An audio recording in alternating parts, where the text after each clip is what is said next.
بسم اللہ الرحمن الرحیم وصلی اللہ علی النبی الامی وعلی آلہ وصحبہ اجمعین۔ ناظرین محترم، مزدوروں کے حوالے سے ان کے حقوق کیا ہیں، ان کے رائٹس کیا ہیں، اسلام ہمیں ان کے بارے میں کیا گائیڈ لائن دیتا ہے، کیا رہنمائی ہماری فراہم کرتا ہے۔ رسول کریم علیہ السلام کی چند احادیث مبارکہ کی روشنی میں انتہائی اختصار کے ساتھ آپ کی خدمت میں یہ حقائق پیش کیے جائیں گے۔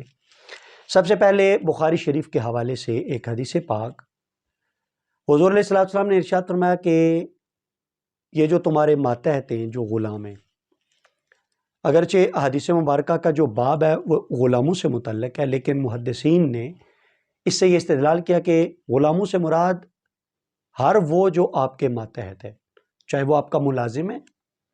چاہے وہ آپ نے کوئی مزدور ہائر کیا ہوا ہے، وہ لیبر ہے اور مزدور ہے۔ حضور علیہ السلام کا یہ فرمان عالی شان ان سے متعلق بھی ہے۔ آقا علیہ السلام نے فرمایا کہ ان پر ان کی طاقت سے زیادہ بوجھ نہ ڈالو، اتنا بوجھ کہ وہ اٹھا نہ سکیں۔ پھر کس قدر خوبصورت رہنمائی کی گئی کہ اگر کام سخت ہو، مفہوم یہ ہے کہ وہ اگر خود سے کرنے کی سکت نہیں رکھتے تو تمہیں چاہیے کہ تم ان کے ساتھ معاونت کرو۔ بعض اوقات یہ بات مشاہدے میں آتی ہے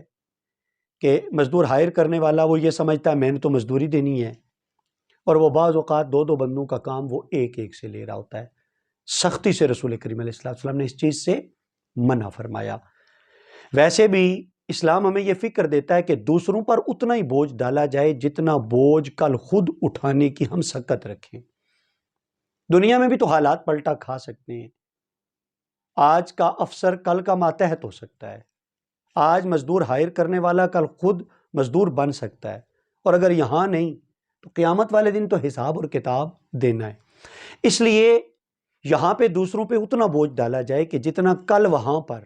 بندہ خود بوجھ اٹھا سکے۔ دوسری ہماری رہنمائی احادیث مبارکہ مزدوروں کے حقوق کے حوالے سے جو کرتی ہیں، ان میں کنز العمال شریف کی ایک حدیث ہے۔ بخاری شریف میں بھی اس مفہوم کی حدیث موجود ہے، اور مسند امام احمد ابن حنبل میں بھی، کہ اگر تم مزدور ہائر کرو تو تم پر لازم ہے کہ پہلے اس کی مزدوری، اجرت اور معاوضہ یہ طے کر لیا جائے۔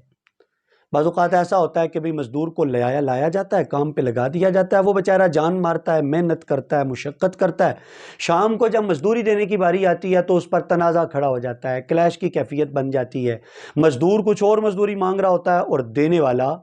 اسے کم دینا چاہتا ہے۔ تو ایک تو یہ کہ تنازع کا راستہ بھی رکے گا، لڑائی جھگڑے کا دروازہ بند ہوگا، اختلاف اور کلیش نہیں بنے گا،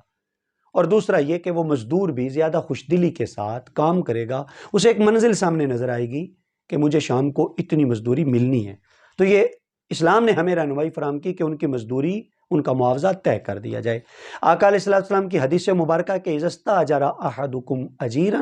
فلیعلمہ لہ اجرہ، جب تم میں سے کوئی مزدور ہائر کرتا ہے، اجرت پر لاتا ہے، تو اسے چاہیے کہ اسے اس کی مزدوری سے، معاوضے سے اور اجرت سے آگاہ کر دے۔ اسی طرح یہ بھی حدیث پاک ہے کہ رسول کریم علیہ السلام نے مزدور کی مزدوری واضح طور پر بیان کیے بنا مزدور ہائر کرنے سے سختی سے منع فرمایا ہے۔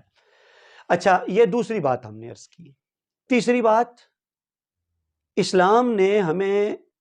یہ رہنمائی فراہم کی کہ جب آپ کے پاس کوئی مزدور آیا،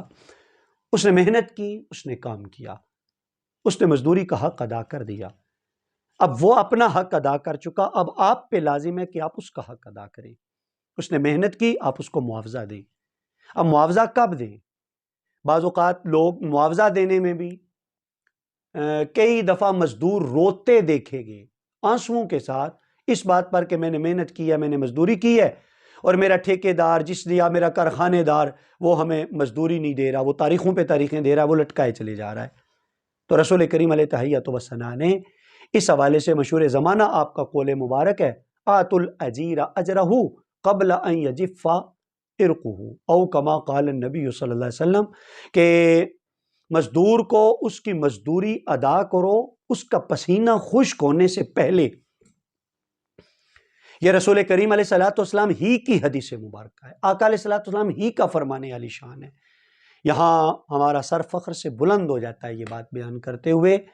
کہ تاریخ انسانی میں مزدور کے حقوق کا اس قدر تحفظ، اس کی کہیں مثال نہیں ملتی جو رسول کریم علیہ الصلوۃ والسلام کی ذات گرامی کے حوالے سے ایک رہنمائی انسانیت کو میسر آتی ہے کہ اس کا پسینہ خشک ہونے سے پہلے اس کو مزدوری دی جائے۔ بلکہ اس حوالے سے ایک اور حدیث پاک جس میں انتہائی سخت وعید ہے، یہ حدیث حضور صلی اللہ علیہ وسلم نے بیان کی ہے، حدیث قدسی، یعنی اللہ رب العزت کا فرمان ہے کہ ثلاثۃ انا خصمہم یوم القیامہ، رب فرماتا ہے 3 طرح کے لوگ ایسے ہیں کہ قیامت والے دن میں رب ذوالجلال، اب خصم کا معنی ہوتا ہے مقابل آنا،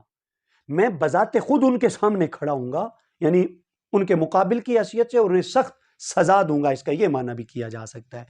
تو وہ 3 طرح کے لوگوں میں سے آخری جو حضور صلی اللہ علیہ وسلم نے بیان فرمایا وہ تھا کہ وراجل استاجر اجیرا، کہ ایک ایسا شخص جو کسی مزدور کو ہائر کر کے لایا، فاستوفی منہ،